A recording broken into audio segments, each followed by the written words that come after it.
呃，首先欢迎各位直播间的嘉宾，今天可以抽空来到我们今晚的直播间。我是原力区 Justin，今天我们 Web3 Infinity Hackathon Workshop 的第二期。作为 Phil Singapore 最强有力的周边赛事呢，Web3 Infinity Hackathon 已于7月1日正式开放了我们的报名通道。在北京时间7月22日23:45前，参赛团队均可通过 DevPost 平台提交符合规则的项目。A warm welcome to all joining our live stream tonight. I'm Justin from Forest Community. Today is the second workshop of Web3 Infinity Hackathon. As a crucial sub-event to Phil's Singapore Summit, the registration portal has been open on July 1st, and all participants are welcome to submit qualified projects through DevPost before 11:45 p.m., July 22nd, Beijing time. 那今天我们非常有幸请到了来自协议实验室的技术推广工程师王龙飞，为大家带来本期课程 Coding with IPFS Filecoin。作为 IPFS Filecoin 的创始团队，协议实验室呢是一个开源研发实验室，通过构建协议、工具和服务，他们致力于从根本上改善当前的互联网，并让其产品可以服务于成千上万的组织和数以百万计的人。We're so delighted that we have Longfei Wang, developer advocate from Protocol Labs. Tonight, we're going to have Longfei to share with us coding with IPFS Filecoin. For those who are not familiar with Protocol Labs, it is an open source research, development, and deployment laboratory.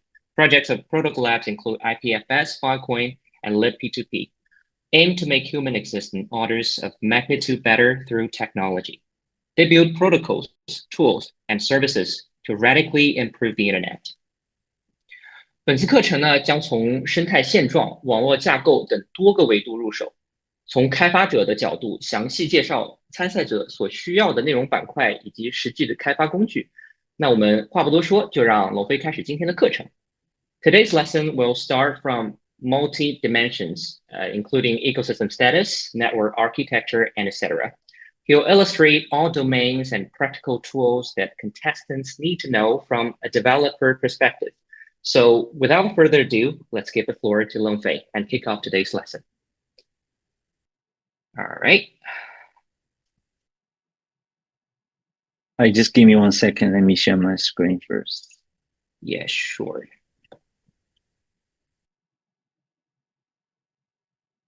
Okay. All right. Now the floors are yours. Longfei, you can start. Cool. Thank you. Thank you for the Force community to invite me to here to give a workshop about IPFS and Filecoin. So I think this is going to be a great hackathon happens in Asia and even the global. So I think today what I'm going to try to introduce is how we can actually use IPFS and Filecoin to develop your project into this hackathon. And I know this because we're so excited about Web3 and we're so excited about IPFS and Filecoin. And Force community set up a very attractive track and challenges for the hackathon.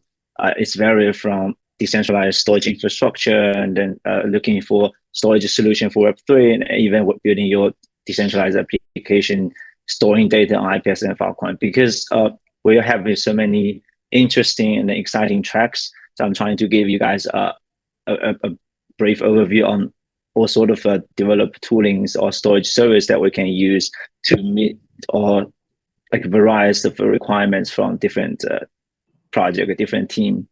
So today I'm gonna go through a little bit of knowledge about what is IPFS and Filecoin, every little thing that you need to know about them.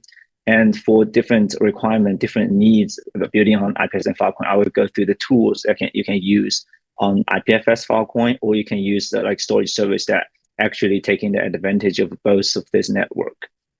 And because I know that a lot of a team, they have a brilliant idea. And then also I want to share like what's the real possibility with Web3 and what's the real possibility that we can build using IPFS and Filecoin. That's going to be a little bit updates on the ecosystem and what's the exciting use case that we are seeing that building and growing on IPFS and Filecoin.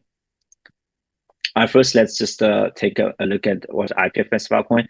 And I'm going to go fairly quick on this topic because I know in the next workshop that William from Ken Lab will give a deeper talk about what is IPFS and Filecoin. So I'm going to go through it very quick and to make sure that you understand what's the advantage? What's the like features that IPFS and Filecoin bring to the developers? First, we need to, if we want to understand what blockchain is and what IPFS and Filecoin bring to this Web3, so we have to understand like the web is growing from Web2 to Web3 and then why it's growing. So first, we look at current situation of Web2 that we know like data, and information, and knowledge across the internet is very important. Like all the social media that we're using, all the platform we're using, they collect tons of data every day, and the data set is huge and making a lot of profit for those companies, like big companies like Microsoft, Google, and Apple. But we always know there's some issue, some downside of them. Like one very important is it's very centralized. So basically, all the data, all the valuable asset are generated from us, from our daily users, but it's generating a huge profit for them. And for us, we're also taking the risk of losing the service, because that's basically a central single point of failure. If they turn down the service, then you'll not be able to use it anymore. But and then also losing the privacy and then security of our data. And I know people from Web2 or Web3, they heard a lot of the news about this big company is reviewing the users' data, and then they leak the users' data, and the users' data, all sort of these problems are reviewing daily. So that's why what we think web is growing. It's growing towards a more decentralized and eventually more distributed network, and it will bring us to a more open and more resilient, like scalable, and bring the trustless into the web, and giving us the censorship resilient network. I think that's what the web is growing to, and that's when the blockchain distributed ledger technology, even like the IPFS and Filecoin as decentralized storage coming to the surface, and then we are building the Web3 together now. Then what is IPFS and why is it different as all other blockchain, and how it's supporting other blockchain? Let's take a look at the IPFS first. So we call IPFS, it's actually the interplanetary file system.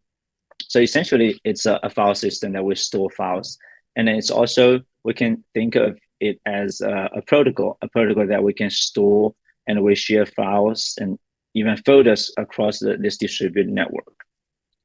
So we really like to take interplanetary as the example, because from our founder Wang, and then we know that the idea coming out is like we want to build a network that's even serving the file from Mars to Earth is becoming possible, and then also becoming faster, because the way that IPFS works, we essentially make sure that the data stored, regardless if it's on the Earth or on the Mars or any place in the Earth, that if you serve this content and if you distribute this content in the network, you don't have to get it again from regardless of Mars or Earth.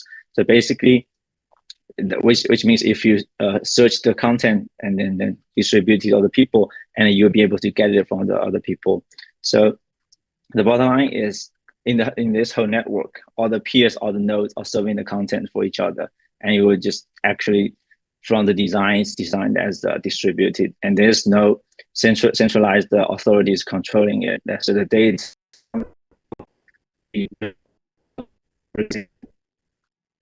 So, but like how IPFS make it happen?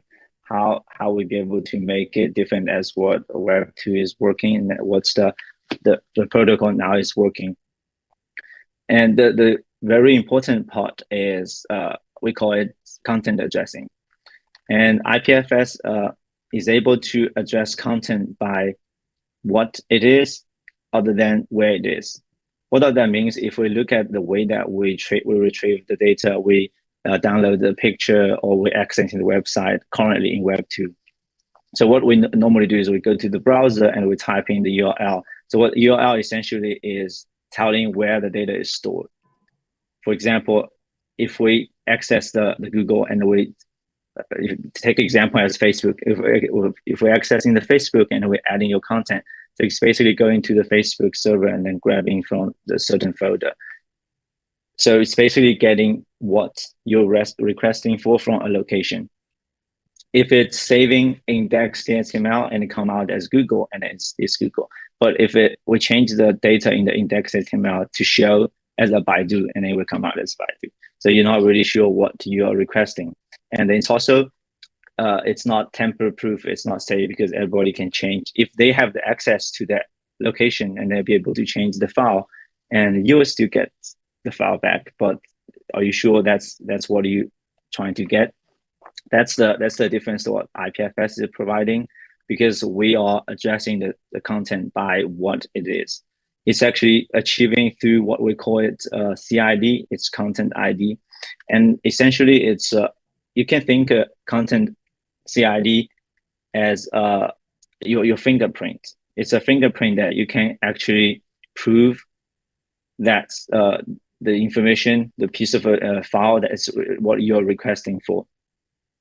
And it's also, you can be able to reproduce this fingerprint anytime to be able to verify if this piece of information, this piece of data is being modified or not. So this is why we think, this is how IPFS is able to achieve that. You can get your data and from what it is, and then making sure you get exactly what you're asking for. And so let's look at this is a brief introduction of how the content, let's take a file as example, how a file is hashed using the cryptographic hash function to a CID. And this CID, we're going to be represent a content. If we think as a fingerprint, if anything is changed, your fingerprint is changed. It's to be able to verify that's you. And then that's also this piece of information. And then the same concept that we also can apply to the folder. Because if we think of it's a file, and we actually slice into different chunk and then putting it to a leaf of the Merkle DH. Oh, by the way, Merkle DH is the hash algorithm we use to generate to hash to the CID. So if we think of a file and then file folder, actually essentially more similar, because for files they will slide into different chunk, and then for the folders it's different files in the Merkle tree, and we'll be able to eventually hash to the CID. So if we look at this picture, and then if we change anything in this picture, in this hash tree, for example, if any of the leaf is changed, if any of the picture is changed, and then eventually going through the Merkle DAG algorithm, the root CID will come out differently. So that's why I would say if we'll be able to verify if the data is changed, and we'll be able to get the data as what you're asking for. And this is the most important piece of information about IPFS is content addressing. IPFS address your content by what it is through the CID, which we call content ID. But essentially, IPFS is a peer-to-peer network. And in the peer-to-peer network, how we'll be able to identify each other in the whole network, and how we'll be able to request the content from each node, and how we'll be able to pass the content through the whole network is very important. And then it's actually come down to the very important part of network, which is peer. And that's something that we need to understand. For the peer in the IPFS network, it's IPFS node. So let's take an example as like in the classroom, you need to identify someone that you have to make sure that this one is visibly here, which means he's exposing himself to be able to access. And also we need to figure out like how to connect to them. And all those things are going to be achieved throughout the IPFS P2P network layer. And then we need to connect to this peer and then find out is there any other peer actually connecting to it. And because it's a file system, and we also want to figure out the file that we're trying to retrieve, like which node, which peer is actually storing it. And this will be achieving through the DHT, distributed hash table, in the which is part of module of IPFS node. And it's providing the feature for the peer discovery and then content discovery into the IPFS network. And once you figure out which peer has the data, and you figure out how to connect it to this peer, which is IPFS node, and you need to be able to request your content from this node and be able to download those from that. And this part is also provided by the BitSwap, the module from the IPFS node. All those, like the P2P, DHT, and then BitSwap, all those protocols are coming together and become a IPFS peer. And this is the very essential part of IPFS network. And I think I would like to take a little bit moment to talk about DHT as well. It's because it's also providing the content discovery and then like the peer discovery for the IPFS network. So DHT, it's distributed hash table. It's to be able to understand it easier. Like it's actually just simple as a key and a value hash table that was stored in the IPFS network. It just in the whole network, all the IPFS node maintain it, and it's a matching from a peer ID to either content ID or to a location to other peer. So which means if the peer ID is matching to the content ID, then we use this record to discover the content. Then we will know which peer has the content. And then if in this hash record, if it's a peer ID matching to a location, and then we know, okay, how to connect to this peer to another peer. So for example, if any peer, any node, they want to download certain information from others, what they need to do is first we go to the DHT table and looking at the peer ID, and then to find out which peer is providing this content. Once you have that information, and you need to look at the DHT again to see how can I connect to this peer. Is there any location that I can identify and that I can connect to reach out? So once you have all this information, and you know where you can get and who you can get this data from. This is essentially the distributed hash table, how it works. And once you have that information, you'll be able to use the BitSwap protocol to download information from any other IPFS node who's maintaining and hosting that piece of information. So this is the protocol layer of how IPFS works, how IPFS distribute and then store and then discover, providing the content for each other. And then for the users, for developers, how we're actually using it is going to be different. For example, if I want to store my data, if I want to provide a storage service for my application, the very easy option that you come into mind is we can run a node. We can run an IPFS node, and this IPFS node can store my files, my data. I can serve to other people to serve my application. And then you will take responsibility to make sure that your IPFS node is running, just keep running. So when other node connected to it to request data, you will be able to provide it. Otherwise, if your node is offline, and your users or your applications will not be able to retrieve that data. And also, you need to think about how can I make sure that I provide the data faster to my users, to my applications. And if you're running one node within thousands of nodes, it will become difficult to discover, to send the content, to send the files. And then you think about maybe then we can have like a IPFS cluster with or join a network with multiple nodes to improve the efficiency to retrieve and then serve the data. That's another option that you can use IPFS. And also, you need to think about then when you think about making sure that your content is always available, and your content is always available for other people to retrieve, and then we can use the pinning service. The pinning service is actually the service that who will make sure that your content is stored in the nodes.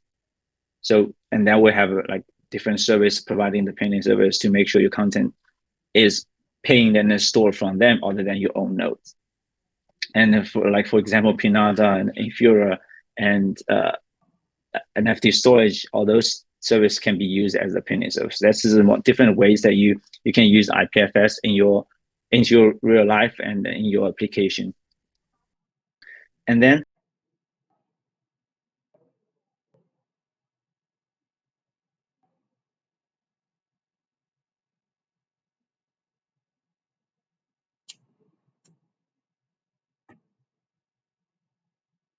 than just rely on the pinning service, rely on keeping my nodes keep running.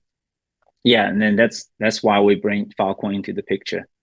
So, and then Filecoin is actually designed to leverage and then to use the crypto economic incentive to making sure that your data is stored distributed and also reliable and be able to verify where it's stored and is it going to keep storing or not. And it's also because it's more like a storage deal market, so it's bringing down your cost and then make it keep bringing to the very cheap storing service to the users. And because Filecoin is using IPFS as one of the building blocks, so it's completely compatible with the IPFS. If you store data on IPFS and Filecoin, you'll be able to retrieve your content from both sides using the same CID. And also Filecoin bring this a very massive decentralized network to the whole Web3 world. And we are integrating into a lot of the blockchain projects, so making sure that all the smart contract, all the decentralized application building on those blockchain will be able to use IPFS and Filecoin as their decentralized storage. So for example, we're working with Near and we're working with Ethereum, Polygon, and Chainlink to making sure that IPFS and Filecoin will be able to use by their developers in the ecosystem.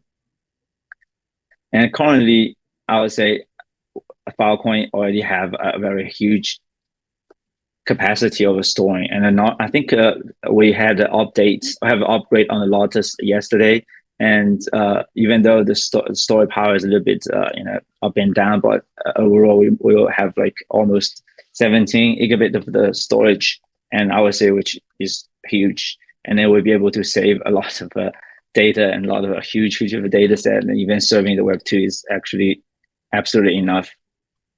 And we're also looking forward to grow this network and to making sure that we have the capacity for the keep growing require or demand from the Web2 or Web3 worlds. And then let's see how Filecoin is different as IPFS, and how Filecoin is making sure that the data, the file is stored in there safe and be able to verify. So all this is actually achieved by extra layer of economic model. It's bringing into the incentive and penalties into the system through the verifiable cryptographic algorithm. For example, that if we want to store, if user or clients want to store the data on the Filecoin, they're making a deal with storage provider. They're making a deal with storage provider. Storage provider have to prove through our proof of replication algorithm to the clients, so the clients knows that the data is actually being saved and stored in the service. And over time, how we need to make sure, we also need to make sure that the clients is to be able to verify if my data is safe, and if my data is being saved, constantly saving by the storage provider.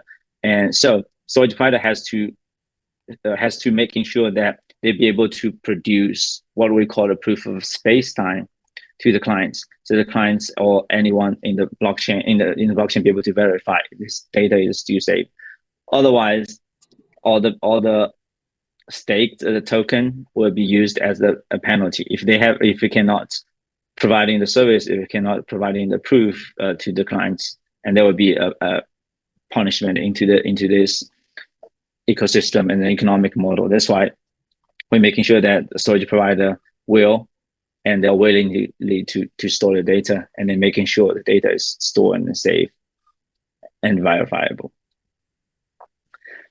And so now we talk about IPFS and Filecoin, and we also know that IPFS is actually, we always say that we want to serve IPFS as the protocol, and then it's a storage layer. And which also means that IPFS is actually easily to be able to use and combine with other storage layer. And obviously, Filecoin is the best option in this picture because that's what we are building right now. And we're trying to build services, or we're trying to build applications to make sure that IPFS and Filecoin works together, because they are actually a perfect complements for each other. Why would I say that? Because if you have used IPFS and Filecoin before, each of them has this special advantage or features. For example, if we use IPFS, you'll be able to get the fast and flexible retrieval through gateway, through your nodes, and then storing and then retrieving from IPFS is fast. But Filecoin brings into this long-term persistent and verifiable storage. But using Filecoin directly is not the fast way you can get to store content. So we're better to just use IPFS and Filecoin together as what we always say, hard storage and then cold storage, to be able to fully take advantage of this massive decentralized network, as well as the advantage of content addressing to ensure your data is stored and be able to verify and tamper-proof. And because we're building the Web3 worlds, and we're also migrating Web2 to Web3, and so we'll be able to provide this decentralized service. And there's just so many ways that you actually use Filecoin IPFS for the storage. If you are building a Web3 decentralized distributed application, you'll be able to use Filecoin IPFS to store content, and then give this piece of information as content ID to a smart contract. For example, like if you think of an NFT and you store your NFT on IPFS and Filecoin, and you just need to also at the same time store your CID into a smart contract to make sure you'll be able to verify the ownership of NFT owner. So which means we will combine Filecoin IPFS and with any smart contract platform. And in the future, FVM will come into the picture that you'll be able to use Filecoin as well. And in the other way, if you are building a Web2 application and you just want to store your data into decentralized manner, and you can directly just use Filecoin IPFS without relying on any blockchain, any smart contract platform. And you can also you can directly use Filecoin IPFS. At the same time, you can also take advantage of some of the storage helpers that we provide, like NFT storage, Web3 storage, and those helpers just simplify the usage, and then providing the simplest way to use IPFS Filecoin through like SDKs or APIs, so you don't have to worry about like directly communicate with lower level Filecoin IPFS network, which is a little bit complicated and time consuming. I will go through that a little bit in the next couple slides. And those are the brief overview of Filecoin IPFS, how you be able to use it. And now I will go to the real deals to tell you guys what kind of tools that we have for IPFS and what kind of tools that we have for the Filecoin. Today, I will also spend some time to go through like very low level nodes interaction, because one of the track for this hackathon is building the infrastructure as a building the Web3 storage for example, building another similar service as Web3 storage to provide the easy usage of Filecoin IPFS. Those track I believe that requires some knowledge about IPFS Filecoin, and it requires some knowledge of how to interact with the IPFS and Filecoin node. And it's also for different requirements and different needs. And then for the track that building a decentralized application, building a DAO platform, building an NFT platform, I would highly recommend we just directly go to the storage service, because then you'll be able to more focus on thinking about your business logic and then making your project way cooler other than spending time to understand how to make a storage deal with Filecoin, how to interact with Lotus.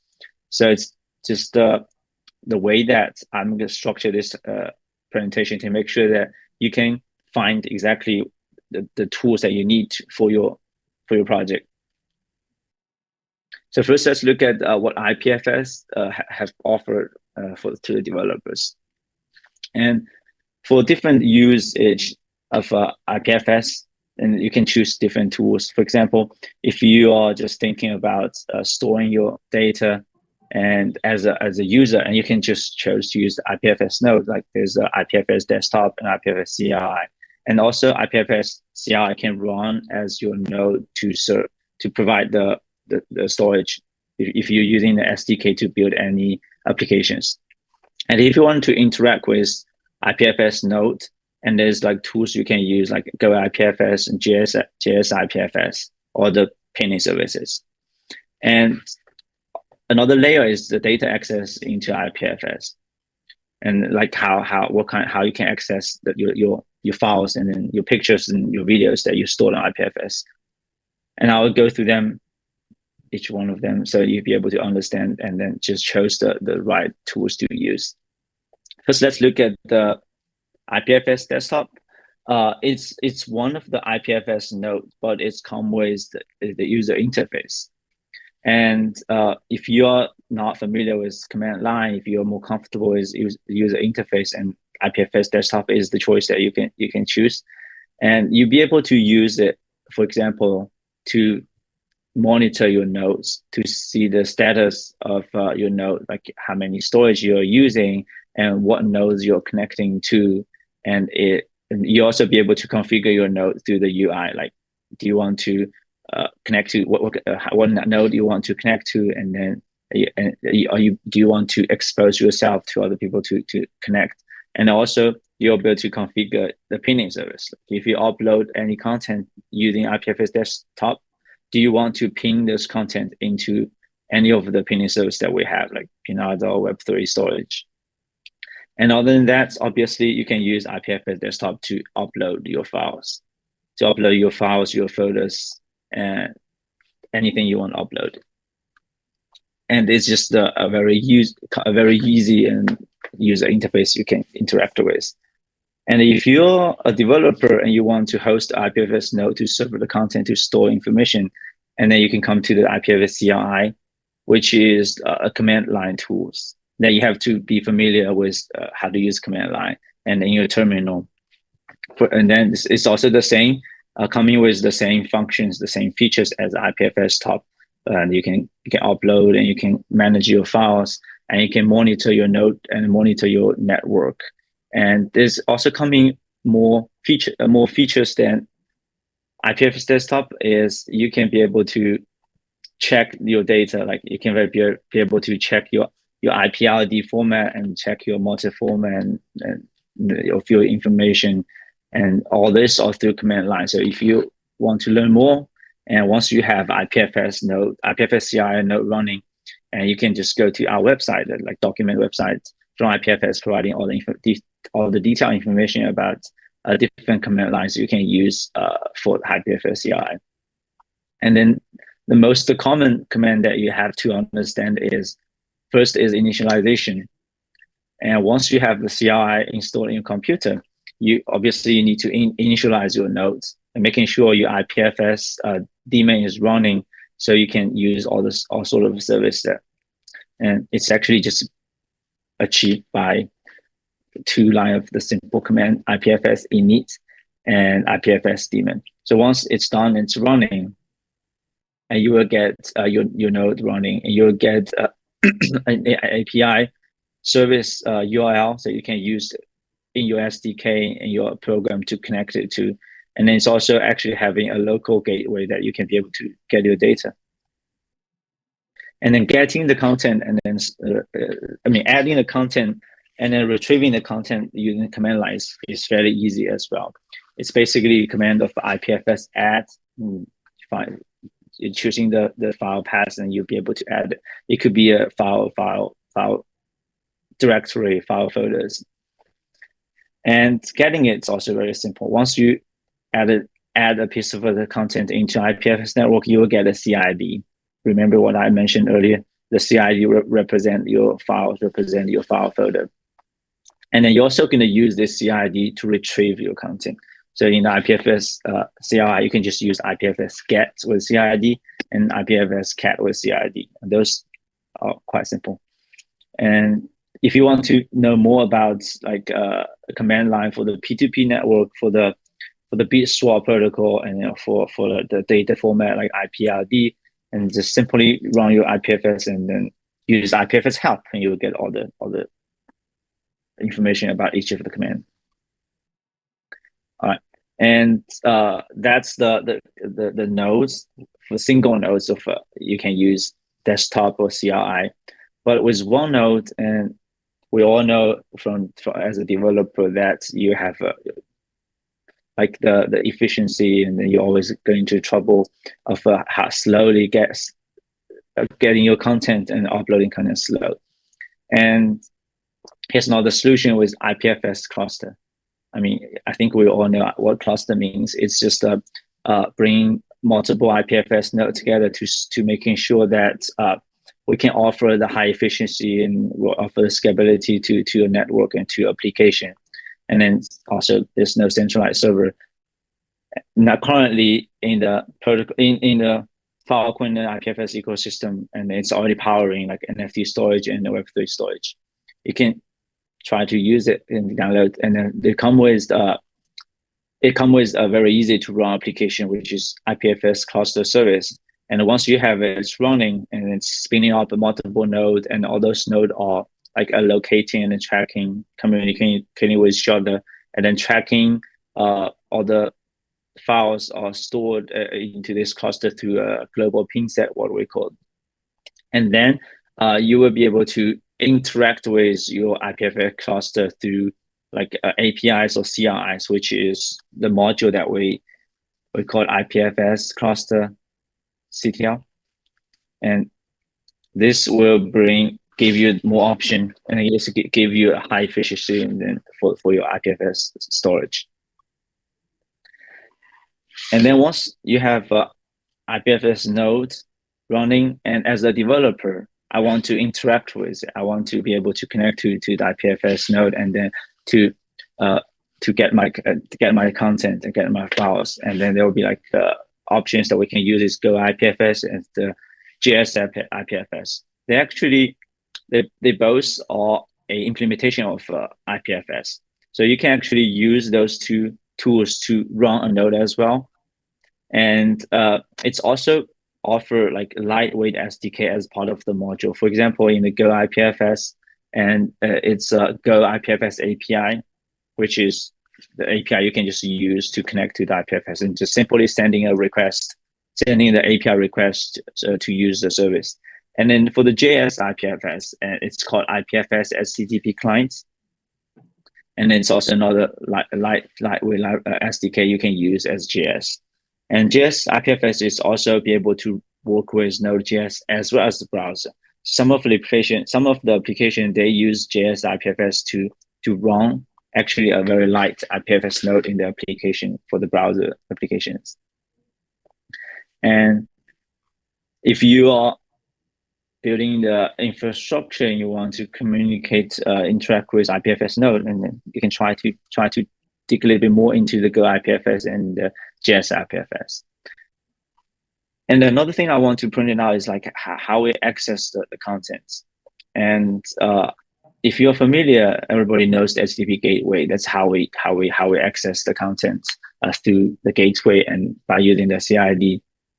And for example, IPFS IO, decentralized, DWeb link IO, and now we have NFT storage link.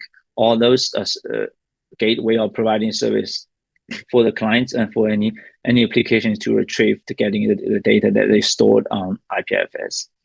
But this option is more that we used for the browsers, which currently doesn't support IPFS natively. And we are working with a lot of the browsers, and currently Brave and Opera, they are natively supporting IPFS, so we call it IPFS compatible. So in those browser, you can use IPFS as a protocol, same as HTTPS. For example, you can just use IPFS //CID, and you'll be able to retrieve your content. And it's way easier than the gateway. But in the future, we're hoping that we're getting a lot more browsers to support IPFS, so you can actually have the feeling of using IPFS as a protocol to retrieve your content. I think which is going to be very cool and we're very excited to see that coming. And in Protocol Lab, that we have a team dedicated to bring IPFS into the browser work. I'm very excited about their work. And now let's talk about Filecoin. And also the same, let's just go look at the overview of what Filecoin have provided for developers. And it's the same that we also have nodes implementation from a different team. And we also have node service that for the teams that don't want to maintain a full node, which is a lot of burden on the infrastructures on the machines. And then there are dev tools that we can use to interact with Lotus to sign a message, and even the wallet. Because Filecoin is more of like storage network, making storage deals with storage provider. So we have like storage provider reputation system to guide you to pick the right storage provider you want to use. And once you made a storage deal, and then you'll be able to check your deal through the deal checker. And this is all the tools that you will need to use to run a node and then to interact with a Filecoin nodes. But I would say this is also very difficult. It's a very challenging tools and challenging ways for DApp development. If you're building a DApp, a decentralized application like NFT, like a DAO, like any of the metaverse gaming, you probably don't want to touch Lotus nodes or like those developer tools, because it requires a deeper knowledge about blockchain. It requires you understand how to make storage deals, how the Filecoin network works. So those are more of like for the infrastructure developers, development, like who wants to build a retrieval market, who wants to build a better storage tools for Filecoin. And if you are actually just building a decentralized application, if you just want to use the storage from IPFS Filecoin, I highly recommend you go to look at the storage service, because those storage service, they already capitalize the Filecoin and IPFS and then combine all the features together. And you need to like import in the SDKs, the libraries into your project, and you just need to call a couple of the simple API to store your data through this service. Behind what the service, sorry, behind it, and they will take care of all the dirty work, all the complicated of putting your files into the IPFS and then serving the content to you at the same time, making storage deal with Filecoin storage provider, and then making sure your content is safe, long-term, and persistent in the Filecoin network. So that's why I would recommend, if you're building the decentralized applications, if you just want to use the storage service, go with the storage helper storage service here. All right, then I will just go through one of this to make sure for different team, for different project, and you will have your option. Let's go look at the nodes and then development tool first. If you're building infrastructure for Filecoin, for IPFS, and you probably will pay more attention to here. So for the nodes, in the Filecoin network, we have different implementations. The reason that we want to provide different implementations is we want to making sure that Filecoin network is diverse, and then be able to providing a strong network. And we have Lotus, Venus, Forest, and then Fuhan. Each of them have their specialty and having their special improvement and optimize on different aspects. For example, we just go to Lotus first. Lotus is maintained and developed by the Vertical Labs team, which means it will always come with latest feature, and it's currently is used very more in the Filecoin network. And then we have Venus. Venus is maintained and developed by the Force team, and Venus optimizes the storage market service, so you'll be able to offer a different you will offer the new storage provider service for the storage providers. And then Forest, they adding more feature, for example, providing the additional monitoring metrics for the storage provider to maintain, to be able to monitor the nodes. So it's just different implementation, and they always also come with different features, and some of them having like more features on those. But if you decide to use it, you need to pay more attention to what features they are actually providing. But running a node actually requires a lot of the maintenance, a lot of work, because you're basically syncing the full chain full chain data, and you have to make sure it's keep running and keep syncing to avoid trouble, which requires basically a developer to pay attention to it. But if your team is not ready to maintain the full chain data, and you can actually use the node service. And currently, Infura and Glyph, they're providing the node service. Then you don't the team doesn't actually have to maintain the full chain. You basically just request the service from them, and you'll be able to directly connect it to those nodes through the APIs, JSON API call. But it has some downside of it is because Lotus using authorization token for different APIs and for the security concerns. So currently, all those node service will only expose their rate method. Like it's only required the rate permission.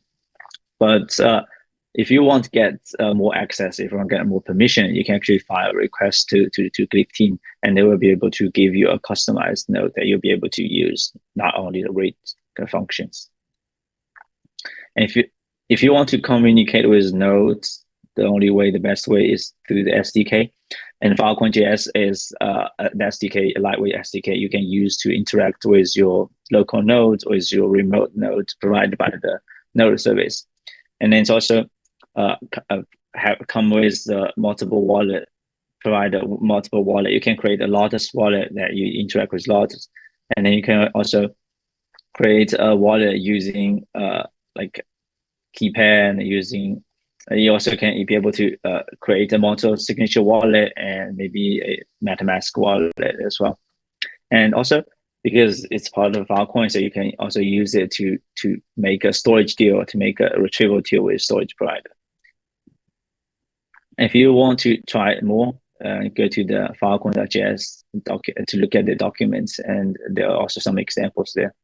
And also, in the Filecoin document, Lotus document, and I have created a tutorial of how to communicate, how to interact with Lotus node using Filecoin.js. So it's also a good tutorial to go and learn. And then, other than the node and then SDK, and I think most people here will be actually developing a decentralized application. And then I think then you pay more attention to here for the storage service, because those tools will save you a lot of times to digging into how the IPFS Filecoin works. So you just focus on developing your tools, and using them is simple as calling the SDK and then calling a few functions in your code. So I will go to introduce some of the storage services I think is interesting and worth trying. The first is the Fleek.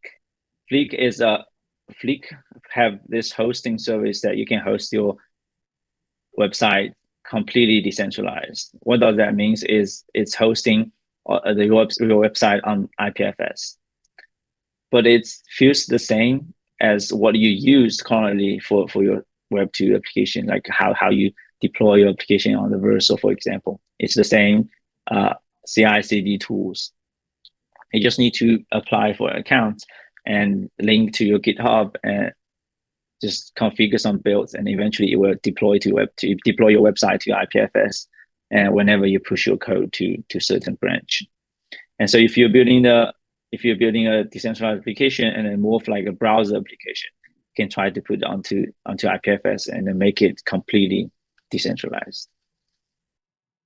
And then next to is the Web3 storage. Like its name, Web3 storage is bringing the decentralized storage for any of the Web3 applications. And it's also using IPFS and a Filecoin under the hook. If you store your data with Web3 storage, and it will store on IPFS for like 6 copies or 3 copies, I forgot exactly number, and also making 6 or 3 storage deals on Filecoin as well. And the way you can use it is you can either go to the website and use the UI to upload your data, or you can use the SDK and just basically put using the Go version of SDK or JavaScript SDK into your application, and you can just store your data with a couple of the simple API calls. It's very easy to use, and it's worth trying. So go to the Web3 storage to learn more about how to use it, and to look at those examples of how to use Go library and how to use JavaScript libraries. And then next one is NFT.storage. NFT storage, clearly, it's designed for NFTs. So it's bringing the free decentralized storage to the NFT developers and NFT creators. It's completely free to use, and you can store your NFT asset like metadata, your pictures, your videos, anything, your gaming assets, anything to the NFT using NFT storage. And another feature that NFT storage providing is a NFT gateway, a dedicated gateway only for NFT data. And through the architecture improvement for the NFT storage and then the gateway, you will be able to serve your NFTs way faster than a regular gateway. So it's also another a great features that NFT storage bring along. And currently, NFT storage is being used by a lot of NFT projects in the ecosystem, like not just Filecoin ecosystem, but the whole Web3 ecosystem. If you go to the OpenSea and to mint your NFT on it, and then it's using NFT the storage under the hook. And then Magic Eden is also using it. Like in the Solana ecosystem, Metaplex is also using NFT for storage, and Antiport is also using it. So it's actually being used a lot by Web3 ecosystem, NFT ecosystem. And through our data, currently it's already over 60 million of NFT has been uploaded through NFT storage, which I think is quite huge, and it's actually keep growing. So I'm very excited about this data. By the way, another thing I forgot to mention, NFT.storage is also using IPFS and Filecoin to make sure that you'll be able to retrieve your NFT quick and fast from IPFS, and then make sure your NFT is stored long term and safely on Filecoin. And next one I want to introduce a little bit more is PowerGate. PowerGate is a little bit different as Web3 storage and NFT storage, because it's actually bringing the IPFS node and the Filecoin node together to offer you the easy access to both of them. At the same time, you will gain more flexibility on the control of your node, or on the control of your storage deals that you make with Filecoin storage provider. For example, if you use NFT storage and web storage, you don't get to choose where do you want to store your data, which storage provider you want to use to make a storage deal. But in the PowerGate, you'll be able to have the flexibility on those configurations. You can configure to select which storage provider you want to use, and you'll be able to configure to store your data in certain area of the world. And you also be able to configure how many replication you want to store on IPFS and Filecoin, how long you want to store, and then also do you want to renew the storage deal. So a lot of things like that. And you just use it the same way as an IPFS node. And you can also use the JavaScript and the Go library that they provide directly communicated through the gRPC APIs. All right, I think those are the tools that you can use to build your decentralized application. I think I already go through the tools that you can use for IPFS and the Filecoin. And if you're building the infrastructure, if you want to know more about how the node work, how to interact with nodes, those are your go-to tools. But if you're building a application that's just want to take advantage of the decentralized storage that IPFS and Filecoin have offer, and go through the storage service like NFT storage, Web3 storage, and you will save a lot of headache on figure out how to bring up how to run a node on your computer, and you will save a lot of headache of understanding how to make storage deals in the Filecoin network. I mean, those are not necessary to understand if you're building a DeFi, if you're building an NFT. You just need to use our service, and then but just easily just go to the NFT storage, Web3 storage, save you a lot of the time and headache. All right.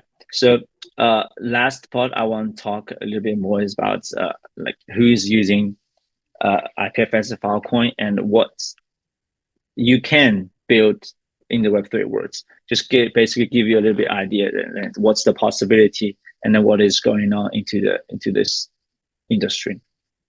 So that's the first use case I want to talk about. Obviously, is NFT because that's most of the use case for the IPFS and Filecoin that store NFT. Like we'll say, and not on IPFS and not NFT. So if you store your NFT on like Amazon and onto like Ali Cloud, why is it still NFT? Why is it decentralized? So NFT is the very important use case for the IPFS and Filecoin for maybe just in general decentralized storage. And currently in the ecosystem, for example, we have Mona, which is a metaverse gallery for 3D arts. And we also have OP Game trying to bring the open game community to the developers and to the players so they can discover more possibility in the game world. And also the metaverse AI, and which bring the AI, VR, and metaverse all close together using like decentralized storage service. And then another use case I want to mention more is about the content creator, like the content creator or the musicians and the social media platforms, all those that you can actually use to take advantage to use the decentralized storage. For example, Hadoop, they are making a decentralized video platform and they'll bring Web3, they're trying to bring the Web3 into the real-time communication. And Audios is providing the live stream platform for musicians, and then they want to providing the social community management platform for all the musicians so you can manage the community and the listener and then the content through all in the same platform. I think time is running out, so I'll just go a little bit faster. And also there are other options of other user cases like consumer storage, like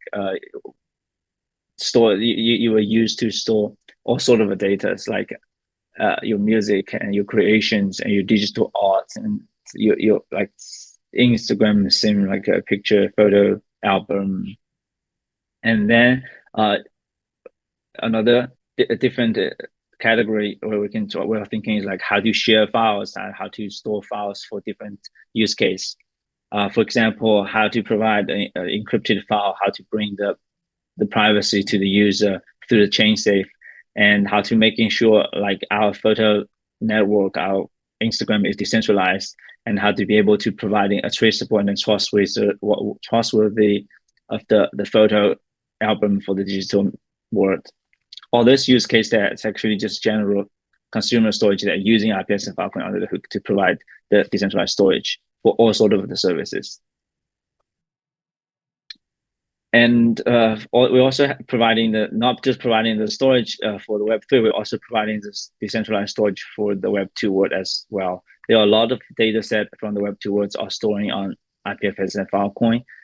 So they can, for example, Internet Archive, they use IPFS and Filecoin to store the archive website and documents so they can be able to provide the public access all the time. And also we're saving the climate data with storing and analyzing the climate data for researchers and putting them safely and then publicly in the IPFS and Filecoin. And then also like a gain forest and a lot of examples I don't want to go through.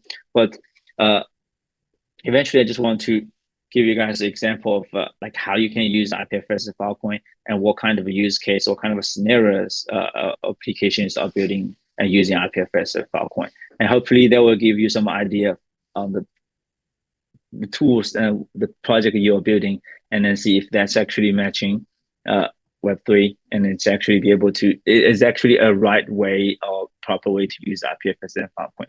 If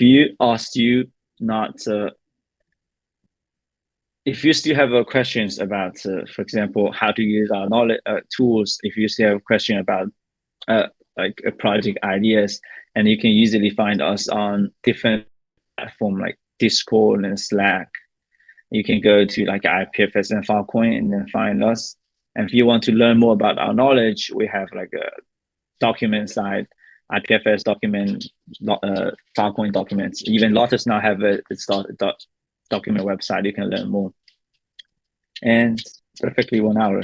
So I'm not sure if I'm going too fast or not, but hopefully through today's session you'll be able to understand in the Filecoin IPFS ecosystem what tools that we offer and what tools you can use according to your project. All right, I think that's all my sharing today. Hopefully that's helpful for the hackers. Well, thank you so much. Thank you. I'll bring my screen up. Thank you. 1 second. Yeah. Yeah, Longfei, let me bring my screen up. Okay, cool. So thank you so much. Thank you for such an insightful and detailed lessons about IPFS Filecoin. I believe a lot of you guys have learned a lot from the beginning to the end, how to build your own project with IPFS and Filecoin. 所以非常感谢龙飞为我们今天晚上带来非常精彩的分享啊。这个课程讲得非常非常的细致，也非常的有深度，所以我相信广大的开发者，如果说在今天在我们的直播间的话，应该也可以有非常多的收获。下周三晚的6点，我们将会邀请到 CanLabs 的 CTO William Yang 为我们带来第3期的 workshop Introduction to IPFS and Filecoin. So same time next week at 6 p.m. At Wednesday, we will invite William Yang, CTO of CanLabs, to give us the 3rd workshop session, Introduction to IPFS and Filecoin. 我们所有的中英双语的直播课程呢，都是会有录屏的，稍后呢会上传到园林区的 B 站和 Force Web3 Community 的 YouTube 频道。那错过直播的朋友呢，也可以到我们上面2个平台去观看。And lastly, all of our live stream will be recorded and then uploaded to Bilibili and the YouTube channel of Forest Web3 Community with Chinese and English lessons respectively. So if you miss out this live stream, make sure you check them out on these platforms. 那最后就让我们下周三再见吧，拜拜。Stay tuned for next Wednesday and bye bye.